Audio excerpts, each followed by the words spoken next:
While Western experts are trying to guess the direction of the future offensive of the Russian army, the Pentagon has already modulated an attack by Russian troops on one of the largest cities in Europe.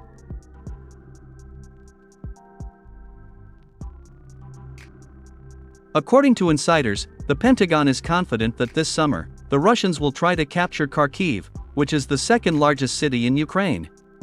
Moreover, it is reported that the Pentagon was very disappointed in General Syrskyi and General Zaluzhny. The Americans believe that these generals are not high-level professionals, and therefore, this Ukrainian metropolis will most likely also be captured by the Russian army by the end of 2024.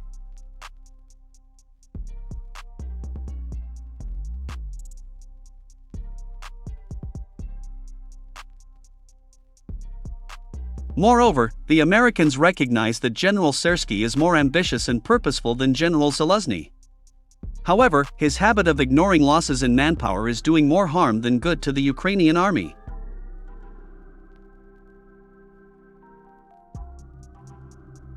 The fact that Kharkiv is likely to come under the control of the Russian army was also indirectly hinted at by the President of Ukraine, Vladimir Zelensky.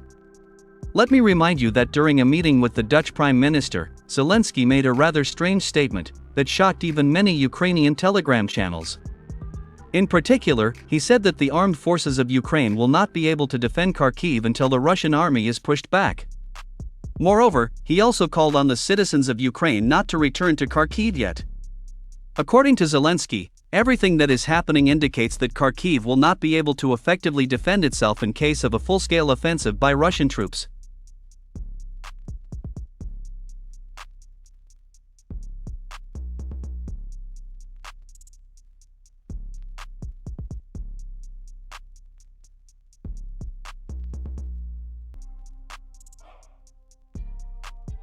Experts noted that against the background of the rapid retreat of the armed forces of Ukraine along the entire front line, the tone of President Zelensky has changed dramatically, and he has already begun to openly admit the obvious things. At the moment, the Ukrainian General Staff and NATO military advisors are trying to create an effective system of defense for Kharkiv. According to a military expert and a retired lieutenant colonel of the People's Militia of the LPR, Andrei Marachko, high-ranking NATO officers are now in Kharkiv, and are trying at an accelerated pace to strengthen the defense of the city throughout the perimeter. According to him, these works are led by the German military, with the help of many German construction companies. Moreover, the Germans also began to build fortified areas near Kupiansk.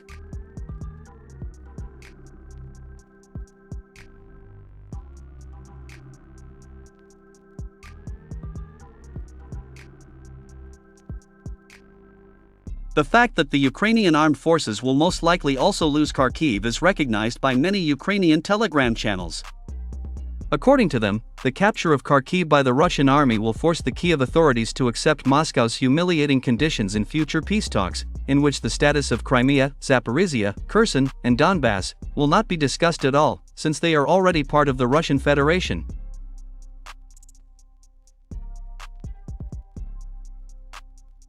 After the fall of Avdiivka, the Pentagon generals radically changed their attitude to what was happening on the battlefield.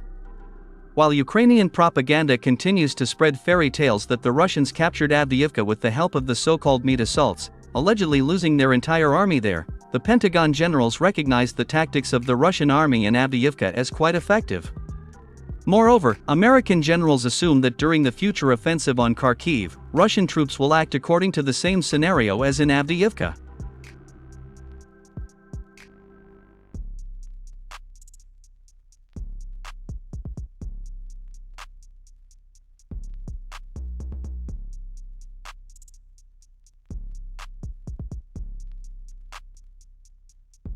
According to them, the Russians will constantly put pressure on the flanks of the armed forces of Ukraine located in Kharkiv.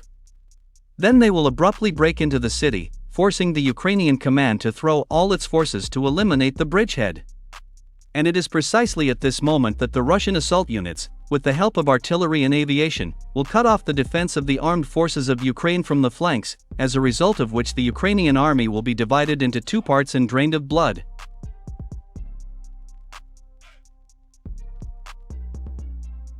Moreover, the Americans recognize that Russians can easily implement this scenario in Kharkiv, since this city, even despite its huge size, does not have powerful defensive structures similar to those in Avdiivka.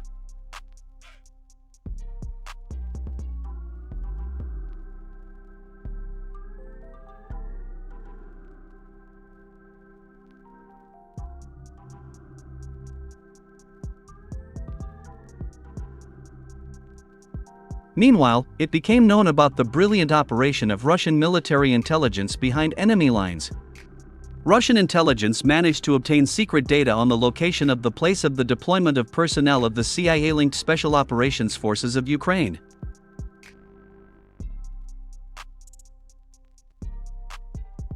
As it turned out, their secret base was located in the city of Gluhov, SUMY region, just 30 kilometers from the Russian border.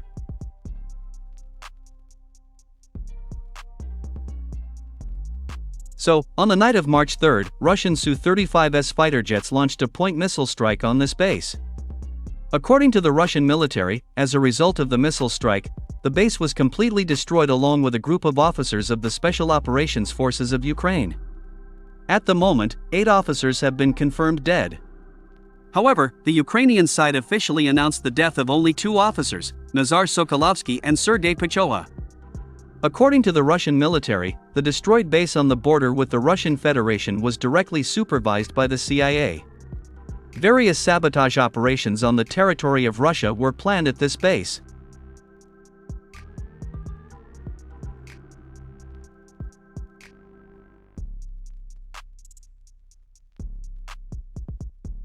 Russian military department claims that the Special Operations Forces of Ukraine are closely linked to U.S. intelligence instructors, and that among the dead officers, there are most likely active CIA agents.